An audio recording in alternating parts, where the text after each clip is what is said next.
Welcome to World War II, Both Sides of the Wire, the podcast where we lift the lid, bust the myths, and explore the incredible history of the Second World War from the Allied and Axis perspectives. I'm Jesse Alexander, a public historian specializing in the history of the two world wars. And I am Matthias Strohn, German officer, professor of military studies, and author.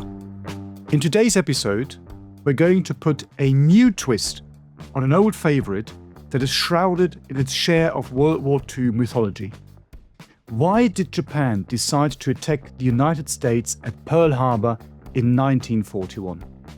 Was it really only the oil embargo that tipped the balance, or is the story more complex? Hi Jesse, good to be back. Another week, another episode. Here we are again.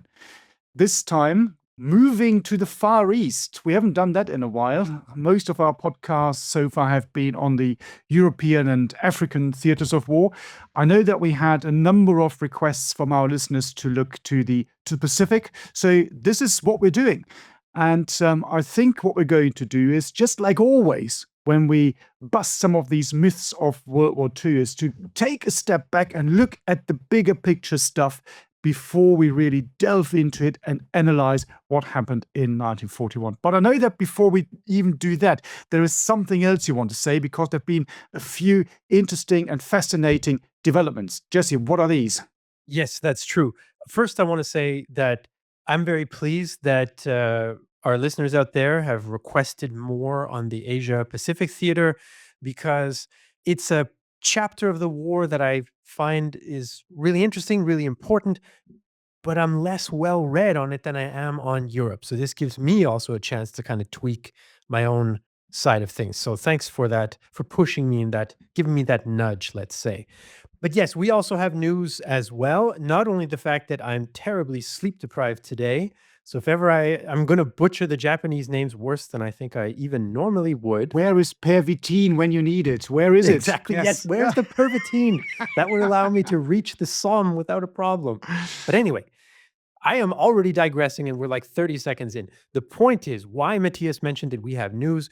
We're all at the team here at Both Sides of the Wire, very excited that we now have our own membership program. So if you like what we do and you want to be a part of it a little more directly, not just listening on Spotify or Apple Podcasts or whatever, you can go to bothsidesofthewire.com and you'll see what's on offer there. So you can become a member of the podcast. You can support us directly and make sure that we can keep doing this.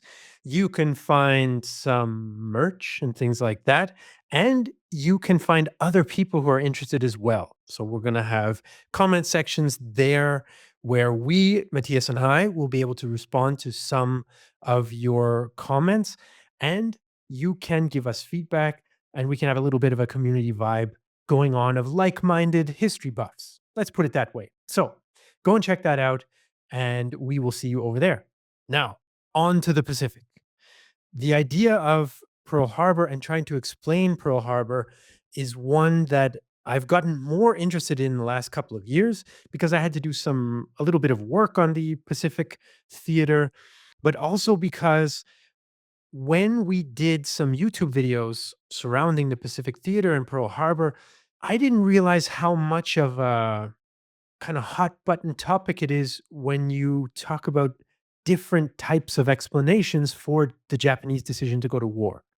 People get real excited about the oil embargo, for example, versus maybe general imperial ideology in Japan, or, and this is my personal favorite, and I'm warning everybody now, including you, Matthias, I'm going to ride this horse for this entire podcast episode, that it's about China.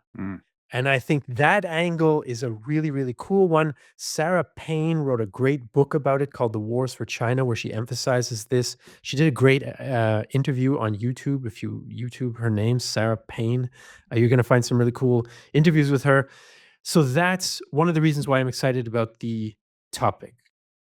Matthias, we said that we would go deep on this one, and we'd start from, let's say, kind of the beginning with the Japanese Empire in the 19th century. Do you want to get the ball rolling on that? Where does this Japan come from that is clashing with the US in the 1930s? Absolutely. And what you've said is so very, very true. It's the perfect example, this episode and the attack on Pearl Harbor, where you can see how history really evolves and history matters. It's not only about this attack on this specific day in 1941, but there's so much more around it. And again, coming back to our topic, it's all about the myths here. And as you already said, before you can actually look from Japan to the east and go to Pearl Harbor, you actually need to look to the west. What happens there? What happens in China? So, in a way, you're going the long way around, so to speak. And that makes it really, really interesting. So, because everything is related, the question really is, where do you start? You could go back all the way to, I don't know, antiquity, the Middle Ages, but we would be here forever. So let's start perhaps somewhere in the 19th century, and let's keep the beginnings, perhaps reasonably light touch, I would say. I know you're going to have some additional comments on what I'm going to say now, but I'm trying to keep this part relatively short because there's a lot that we're going to have to go through the closer we get to 1941. So when you look at Japan in the 19th century, it's a fascinating place because Japan goes through a massive internal and also external change. Japan had been cut off from the outside world because that was a decision that had been taken by the Japanese rulers at the time to basically be self-contained, don't really bother too much with what else is happening in the world, and live happily ever after on the island. What then happens is then the 19th century, it's the West's fault, you might say, to a large degree, because the Western powers, particularly the British and to a degree also the Americans and the French, they arrive in Japan and they're forcefully opening up the country so that the Western nations can get their export goods into Japan. So it's basically, first of all, it's all about the economy, stupid, as an American president once famously said. They've done the same thing in China, opening up. You have the Opium Wars, which are basically all about the economic situation in China. And they're trying to do something similar, opening up the country with Japan as well. And as a consequence, to cut a very long and very complex story short, because lots of stuff happens in Japan, of course, as well at that particular time, Japan then embraces this. And embraces the new way of living, you might say, the new, I wouldn't say culture really, because Japanese culture is still there, but particularly when you look at the economic system, and even more so when you look at the military system. And of course, that's for us is the most important thing. And basically, it undergoes a very, very deep and rapid modernization. So really shooting Japan from what you might say perhaps the 17th or 18th century all the way to the then present day of the 19th century. And that, of course, finds its embodiment in a very particular war, and that is the Russo-Japanese War. I'm not quite sure. Do you want to add anything to what I've just said? Because it was, I said, relatively short for a very complex and long story. And you're already nodding, so I know you want to say something. I mean, I can't help myself. This is, I took an introduction to Japanese history class in the late 90s, and it just, I don't know. It was one of the most interesting introductory history classes I'd ever taken. So Japanese stuff is pretty cool. Anyway, what I would add to the general narrative that we've begun here of an isolationist Japan that is then forced to open up, that then chooses the response of, if you can't beat them, join them. And they industrialize rapidly in this period called after the Meiji Restoration. So in the 1870s, basically, is when this really gets rolling. And they do have a couple of imperial moments, let's say, before the famous/infamous Russo-Japanese War of 1904-05. They already claim a few islands in the Pacific. So this area we're talking about in the 1940s, already in the 1870s, they're looking in that direction, south of the Japanese home islands for expansion. Then they go to war against China in 1894-95, and they defeat the Chinese. And they then gain a little bit more influence and a couple of other islands. So already you see this kind of head of steam building up of an early Japanese drive to expand its empire, which is also copying the Western model of expanding empires. And then, of course, Japan really arrives on the international scene in 1905 when they basically defeat Russia in the Russo-Japanese War. And I'll let you pick up the story from there since you'd already mentioned it. Well, it's fascinating when you look at what happens in Japan. You've already said this, so you went into a bit more detail there. And it's interesting, for example, in 1887, the Japanese foreign minister made a very famous, you might say, statement. And he said, what we must do is to transform our empire and our people, make the empire like the countries of Europe and our people like the peoples of Europe. And what he meant by this was not only bringing Japan forward and moving it into the 19th century, but it also helped them to look down on some other nations. And of course, this is famously the Chinese. And of course, it's also Korea, which they already in those days regarded as some sort of colony. And of course, Japan then later on takes over that particular part of the world as well, Korea. And of course, China. We'll talk about that in a while. So you can see there are all these movements in China itself. And this culminates, to begin with, in this famous Russo-Japanese War, which lasts from 1904 to 1905. And again, you could talk about this forever now, because that in itself is an absolutely fascinating war, which had very, very grave influences and impacts on how the Europeans were going to fight their wars as well. So you can draw a direct line, for example, from this particular war to World War I, and then to a degree to World War II. So what happens? Well, basically, it's all about territory. I've already mentioned it. It's mainly China. Within China, it's Manchuria, what the Japanese later would call Manchukuo, or a puppet state. We'll get to that in a minute. And again, it's about influences in Korea. So Russia has been expanding to the east. They've got, of course, they've had Siberia for a long, long time, but now you've got the Trans-Sib railway system. So they're basically paying more attention to what happens in their eastern part, or the eastern part of their country. And they're looking more into the Pacific as well. And there are one or two things that are really important when you look at the Pacific. And for example, it's Port Arthur. That is the big naval base.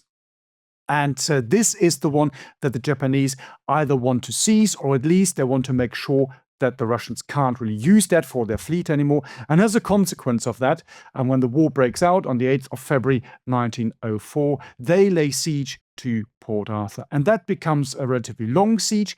And that is fascinating. I've done a lot of reading on that, not necessarily because of what happens there, but because of the influences it has on, as I already said, the other wars. Because all Western nations, they sent military personnel to this particular theater of war. And they see what's going on. They can see trench warfare. They can see barbed wire. They can see machine guns. So everything that you would see then later on in the First World War is already there. It's a relatively long siege, but in the end, the Japanese are victorious. And of course, what sends even bigger shockwaves through the entire world is the sinking of the Russian fleet. It's the first time in history that an Asian power managed to really defeat a European power. And at the famous battle fought in 1905, the entire Russian fleet is sunk by the Japanese, who've reorganized their navy pretty much along the lines of the Royal Navy, which of course in those days is the leading navy of the world. And as a consequence of this particular war, suddenly Japan is one of the rising stars, not only in the Far East, but you might perhaps even say in the world. The fact that they were able to defeat the Russian Empire both on land and at sea sends, as already said, shockwaves through the entire system. And of course, it also has an effect internally, because it really boosts the morale of the Japanese and the Japanese military. And that will then have long-term implications as well.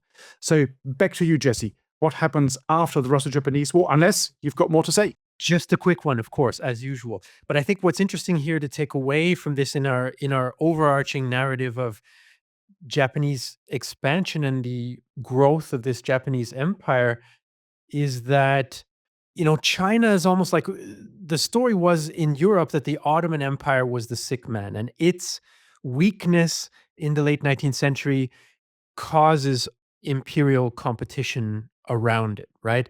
I think you have something a little bit similar happening where China is kind of the sick man of the Far East. And then you have imperial powers moving into the vacuum, Western ones, the Russian Empire, and of course now the Japanese. They are starting to be considered a great power because of this victory over Russia. They strike an alliance in 1902 with Britain. So this is kind of an alliance between equals, which is also a new thing for an Asian power. And of course, they use their victory over Russia to expand. They replace Russia as the dominant foreign power in Manchuria, controlling its resources, controlling its railway concessions, stationing troops there.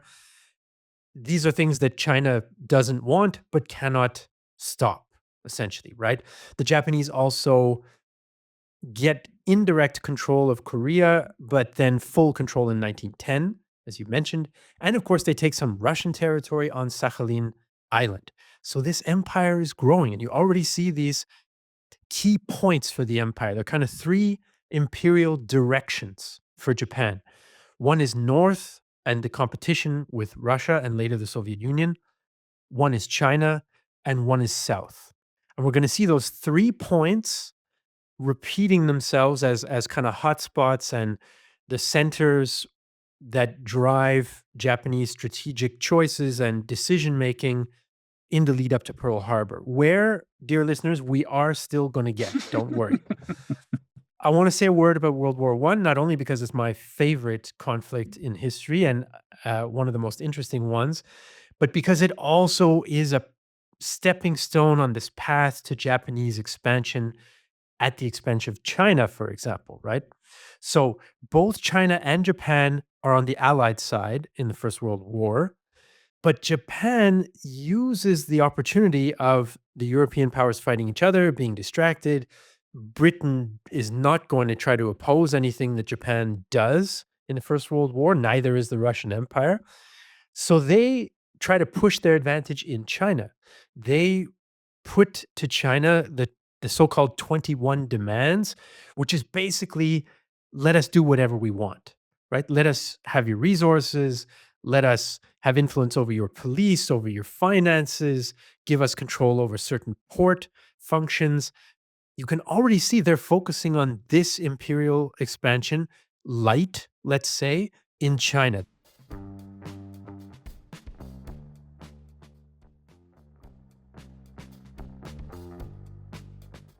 Yes, now we've moved on to the First World War. The First World War sets up even better for what happens then later on than everything that happened before, including the Russo-Japanese War.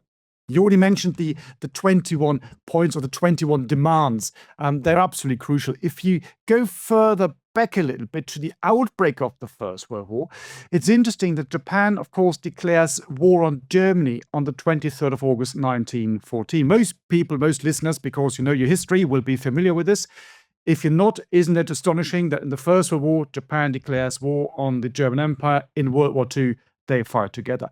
The reason is very, very simple. And you've already mentioned it's geostrategic interests, because as a consequence of things that happened in China, in particular the Boxer Rebellion, the Boxer Uprising, Germany got a colony in China, Tsingtao. If particularly in the UK, if you go to a Chinese restaurant, you order a beer, chances are that 95% of the case you'll get a Tsingtao beer, which originally was still brewed in the German brewery from before the First World War.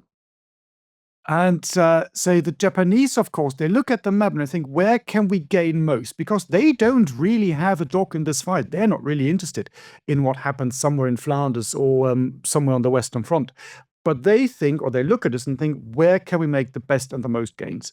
And they decide that the German colony of Tsingtao is the prize for them. So they declare war on Germany. They lay siege to it. Tsingtao, which is the only major naval base that the Germans have in the Far East, eventually surrenders.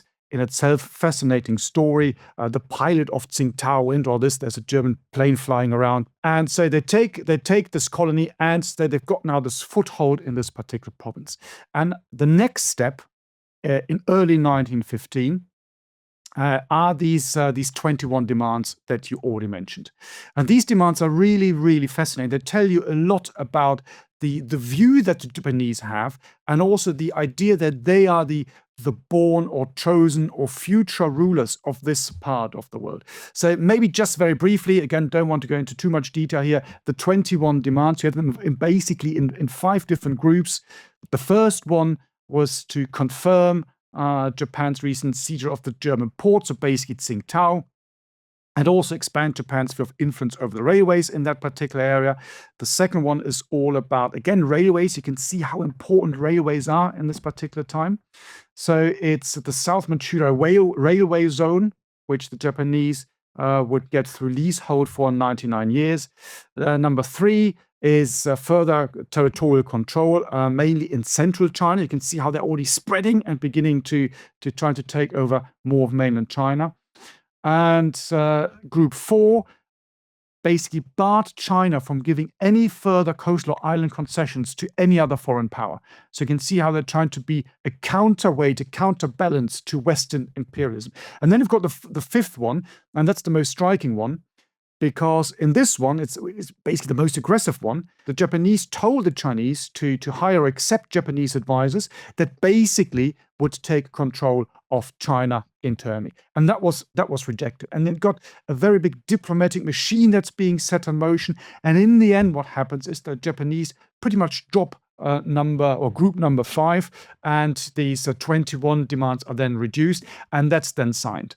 So there is a bit of a debate over this even today, whether it was a positive thing for Japan or not. A lot of people, historians, with the benefit of hindsight, have said the main thing this achieved was not to strengthen Japan's grip on the territory it already controlled in China, because it already did at that stage, but it's to cheat of other powers, and that's in particular the Americans at that stage. So you can see there's a rift developing here. It's a small one, and it can still be mended, but with the benefit of hindsight, you can see it's one of these starting points of where these things go wrong.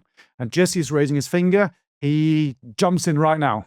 That's our secret sign, is raising the finger of more of a comment than a question, let's say.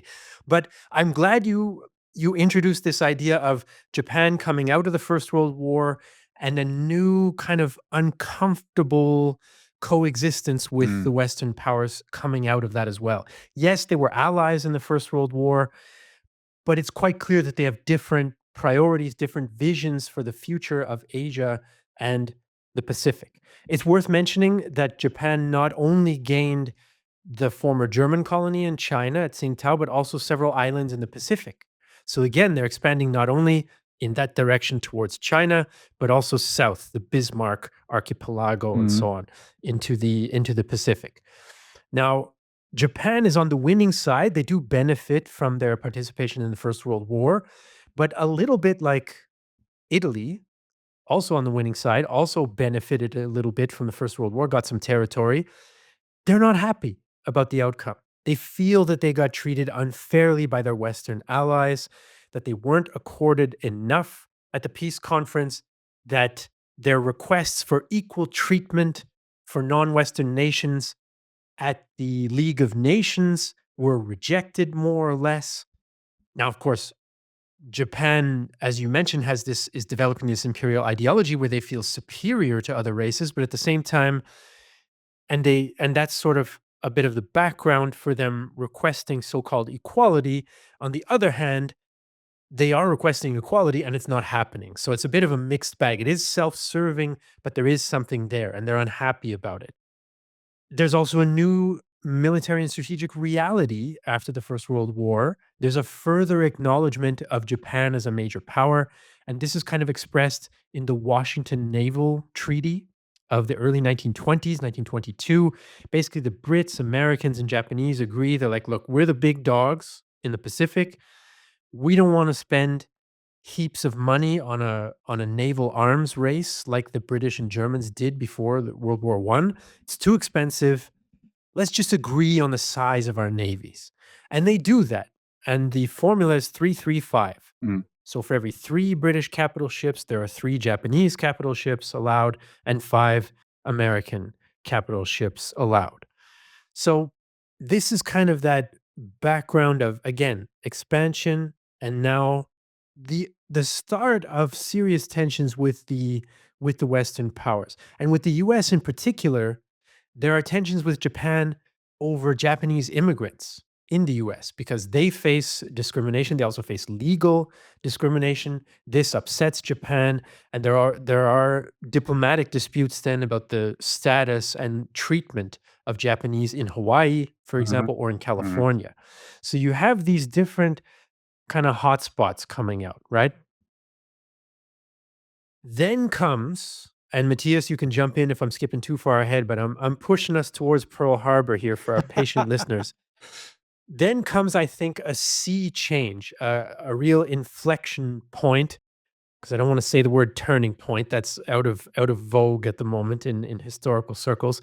The Manchuria incident of 1931, when Japan essentially just says, never mind this indirect imperial, we control the resources and railways and have a few troops in Manchuria. No, they occupy Manchuria fully and they create, I think you mentioned the name of it already, they create a puppet state with its own leader, with its own army, but it's completely under Japanese colonial control, and it's called Manchukuo. And they end up leaving the League of Nations because of this, because they're condemned for aggression and so on. So here you have an unmistakable break. Like it's going to be very difficult to fix this after 1931. Or am I exaggerating that? No, I think you're absolutely right. And when you look at what happens in 1931, you can see that also the Americans are beginning to feel that this is a big shift. And as a consequence, you have the so-called Stimson's Doctrine. And the Stimson Doctrine, well, basically guides US policy in Asia for, well, the next decade from 1931 onwards until war breaks out. And this one, on the one hand, argues in support of China and China's sovereignty as an independent nation, independent country, and also against increasing militaristic Japanese actions in that particular part of the world. So they're trying to do the right thing, you might say. But actually what then happens is, of course, they don't follow this one up, because at that stage, the US are not willing to have embargoes and to really go head to head with Japan, whether it's economically or perhaps even militarily. So that is too early. So you can see that things are heightening up. The screws are tightening, but it's not that bad at the moment. So we don't have war on the horizon yet, but everyone can see that if you continue to push this as Japan, at some point you might run into a problem with the Americans, a deeper problem. And that's the underlying point. And of course, you have things like the League of Nations. You mentioned that. Well, the League of Nations, of course, in those days is it's a very, very weak tiger, you might say. It doesn't have any powers. Lots of countries leave it, like Germany, for example, after 1933. Again, a different story. But you can see how the Japanese are losing faith in institutions like this as well. Because first of all, let's look at it again. This is the world in the 1930s. This is the time where you still have huge empires. So in Sun, you've got an Asian nation here. All the other Asian nations are either direct empires or some sort of puppet regimes or states half occupied, like China by the West. So it's very difficult, you might say, for the Western politicians and nations to take the Japanese, in inverted commas, seriously, because they fit into this other mold. And you can really see this being played out by the racial equality act that the Japanese want to push through the League of Nations in 1919 as an amendment to the Treaty of Versailles, in which they say that all these nations, all these countries that are represented in the League of Nations should be considered equal. And it's mainly the US and also the British dominions that say no to it. So it's sending out quite a strong message to the Japanese as well. And you've got American expansionism. You mentioned that. We should forget that happened as well. We tend to overlook this, but you have American expansionism in the Pacific as well at that particular time. And that, of course, is also, if you have this view of the world, this is threatening Japan. So, and they say, well, if the Americans can do this, well, we are entitled to do the same thing. And of course, what you also have in Japan is a very specific economic situation, and also a very difficult situation for the population, simply because of the terrain and the landscape. So it's very rugged. There are lots of mountains, lots of hills. The inhabited area is actually not particularly large. So it's a problem that they're still facing today. If you ever go to Tokyo, you can see how densely populated it is. Raw materials, there aren't a lot. So where do you get them from? Don't forget again, this is the time of imperialism. Britain's still got a massive empire, America expanding, France has got a massive empire. So now the Japanese say, well, we want a part of that too. Why are we any different? We are equal to you guys. We fought with you on the same side. Now we want a part of that cake as well. So who are you to tell us that we are not allowed to get a piece of China when, by the way, Hong Kong is still in British hands. So you can see their rationale behind that. And once you unpick that, and once you take a step back and look at what the Western nations are doing, you don't have to subscribe to what the Japanese are doing, but it fits into the mold of that particular time. I think that's very, very important to remember. And sometimes we tend to overlook this. Yeah, you raised 2 points that I just wanted to chime in on and add a bit of extra that I think is important. One is that the US introduces this Stimson doctrine. And the heart of it, it is self-serving, of course. They want to support China in order to support American interests and keep the Japanese in check. So there's no question there's realpolitik involved. But at the same time, they are supporting an independent country, mostly independent country, that is resisting an attempt at imperial conquest, essentially. We'll see how direct that gets in a moment. To all the Chinese patriots out there on the internet who comment on our YouTube videos, for example, saying that the evil West and evil US has always been against China and only ever done bad things to China, I'm not denying that a lot of that happened, but don't forget about the inconvenient side of history. It's as important as the convenient side for our political convictions. And that is that the US committed fairly early and went quite far in its support of China, as we're going to talk about again as we get closer to Pearl Harbor. The other thing you mentioned was US expansion into Asia, and that's something we could spend a lot more time on, but we won't. But the key point there, I think, is the Philippines, right? So starting from 1898, the war against Spain, the US now has a colony in this area. It is in this southern strategic direction from the Japanese point of view. So when we talk about a southern strike in 1941, which is kind of the name of the strategy that the war strategy that Japan eventually decides upon, this is the direction where the US finds itself, right? So if you're the Japanese and you have these three major directions of strategic concern, Soviets, Chinese, and then the South, Pacific and Southeast Asia, the Americans are now in one of those directions. So there's a real direct zone of overlapping interest, imperial interest, let's say. And of course, economically, Japan knows that it has limited industrial capacity. They are never going to be able to build as many warships as the Americans are. And that's something that's going to shape their policy decisions as well. Oh, it's worth also mentioning they started the Russo-Japanese War by a naval sneak attack against the Russian fleet at anchor in the harbor at Port Arthur. So there's a little foreshadowing for you right there. So that was my little extra mustard, as we would say in German, to a couple of those points.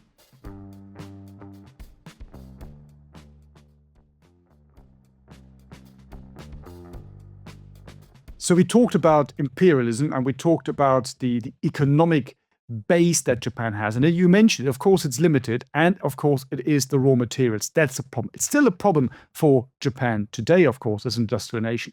So where do you find raw materials if you sit on the Japanese islands? Of course, that is across the sea. As a consequence of that, in 1910, Japan annexes Korea, which had already been a protectorate since 1905. And in 1905, they also start getting into Manchuria, which then becomes this puppet state of Manchukuo in 1932.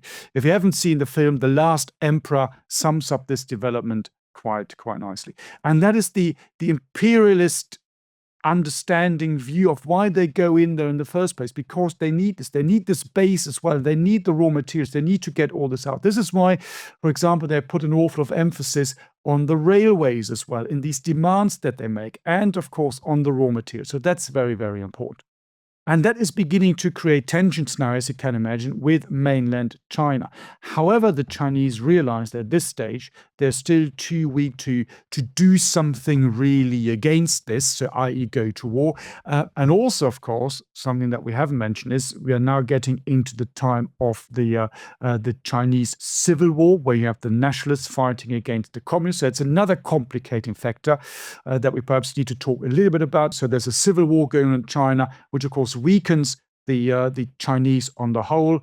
The effects, of course, we still see today when you look at Taiwan.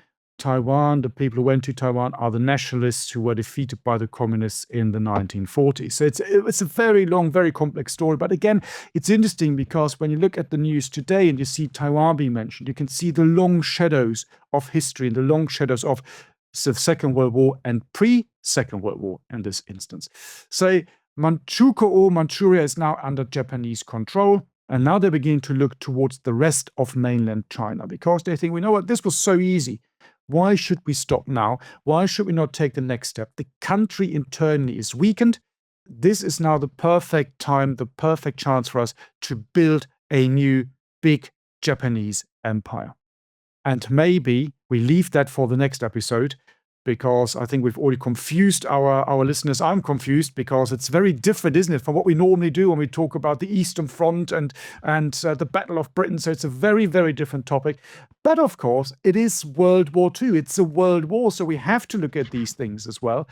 Even though perhaps, I wouldn't say more comfortable, but I think it might be fair to say that we're more experts on the European theatre of war. But of course, we've done both a lot of reading on this and can hold our water. If we can't, listeners, please do tell us.